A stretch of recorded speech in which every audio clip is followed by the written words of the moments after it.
Alright, this is the last video I'm going to do this week, at least on these initial topics, for the Virtual Apprenticeship Challenge that I do. That's this month-long course where I walk people through everything I know about spoon carving, and it all happens within my DM list on Instagram, and so there's a cohort of people that you're doing it with.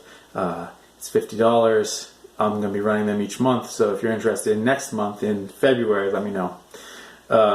I wanted to do this last video on sharpening axes. So your Sloyd axe or hatchet that you want to use, it's really helpful if it has a flat bevel on either side that is not rounded but is actually truly flat and coming to a point. And if you buy, like this is from Robin Wood, if you buy an axe from somebody who's designed the axe for spoon carving, it should come with a flat bevel. So Granfers Brooks, Robin Wood, Hans Carlsen, Svante Jarv, any of those makers will come with a flat bevel on either side. Granfers Brooks, if you buy the Swedish carving axe, it comes like that. If you buy one of their other axes, it will come with that same sort of convex shape that is more typical of felling axes, where you want that convex shape to help both split the wood apart if you're splitting wood, but also to keep the edge from getting stuck in the tree when you're actually chopping the tree. That edge is not particularly helpful for carving because it can lead to the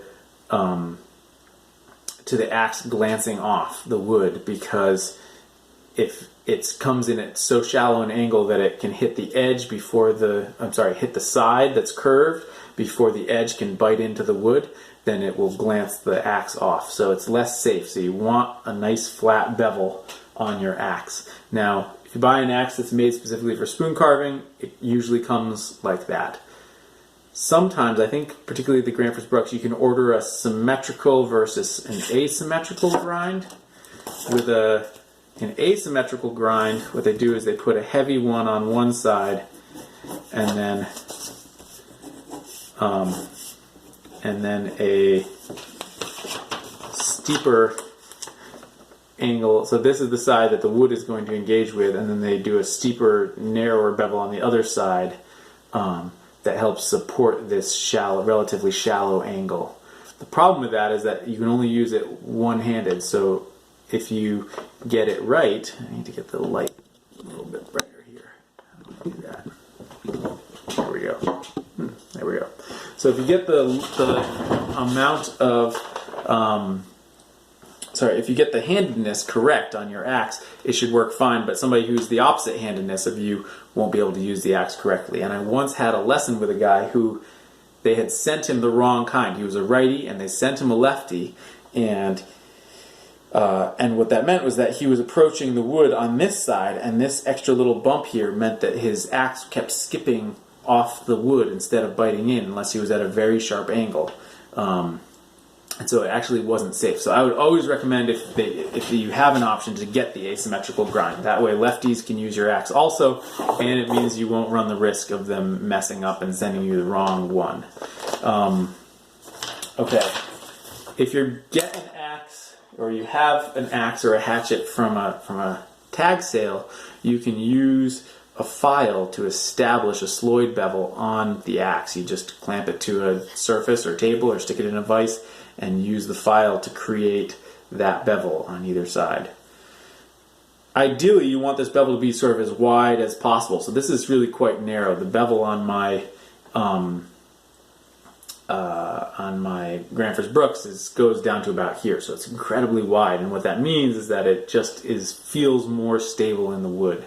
Obviously, how wide the bevel is going to be a function of this angle and how thick the material is. So there's no rule of thumb of how wide it should be. It's just as you make this angle shallower, the bevel will get wider, and that can be a helpful thing.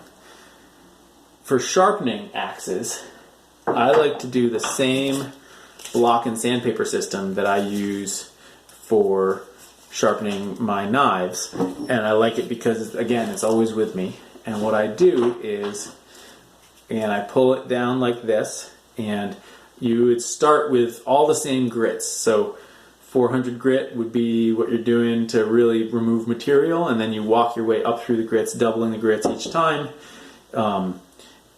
But you need to stay with that lowest grit until you've actually removed your secondary bevel. So what I do is, you can see by holding it here in front of me, I can see that I am appropriately flat on the bevel. And what I want to do is look at my scratch marks, and I can see that there's a spot right at the edge that is not getting hit, which tells me that this bevel has become slightly rounded at the tip. And so you can, and so the reason you want a wider bevel is that it makes this part more accurate.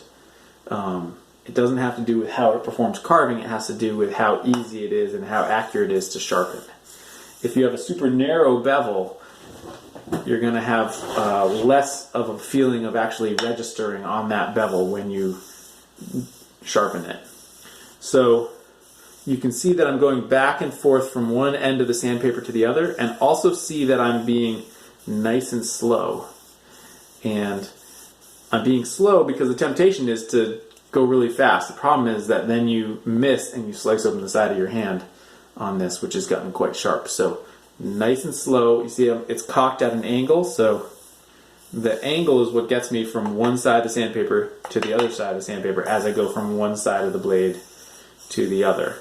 And then I'll flip it around, brace against my chest, and do the other side. So again, this is 3000 grit, to bear in mind. I'm not actually trying to sharpen this axe here. But you keep with that lowest grit until you've completely eliminated any secondary bevel. And the secondary bevel you can see by either looking at the scratch marks or that same flash method that I showed with the Sloyd knives, where you hold it so that the edge is facing the light source, and you go back and forth so that the bevel is in shadow, and then it's in light, and it's in shadow, and it's in light, and it's in shadow, and then right before it gets to being light, you can see this very bit of the edge here. And so, Celia, can you close the door, please? So this little bit right here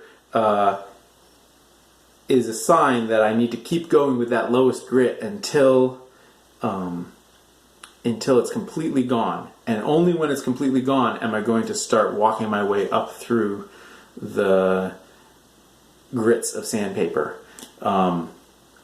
And then I have found that going to 3000 is fine. I don't see any advantage to stropping an axe, because the way I use an axe, and we'll get into that in a different week, is much more about controlled splitting than it is about using push cuts or anything like that. So for me, I want the axe to bite consistently, but I don't need it to behave like a knife. And so I don't strop it, and I take it up to 3000 grit, and that's it. And if your axe is starting to skip instead of bite consistently, that's a sign that your edge is slightly rounded, and or the bevel has gotten slightly convex because you've been sloppy about sharpening.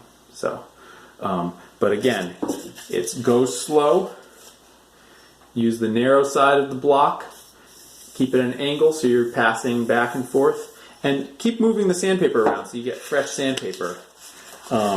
Because particularly with an axe, you sometimes need to remove quite a lot of material. And then the other thing I would say, and I can't show this here, is be careful about where you use your axe. Don't use your axe on a concrete surface. Don't use your axe on pieces of wood that you suspect might have nails in them. Don't use your axe where it could fall and hit a stone. If you get a nick in your axe, it takes a lot of work to remove. So being picky about where you use your tools and how you use them is really important. Another thing for me is when I'm not using my axe, it is either in a sheath or it is sunk into the stump, like actually into the stump so hard that I could lift up the axe and the stump would come with it. it drives me crazy when people leave their axe lying on its side on the stump with the handle sticking off, because all you need to do is knock that handle, all of a sudden the axe is falling on your foot or falling on a stone and getting a nick in the edge. So for me, that the axe, part of axe safety and axe sharpness is the axe is always sunk into the stump, unless it's in my hand being used. And I tend not to use a sheath, I just leave it in the stump all the time.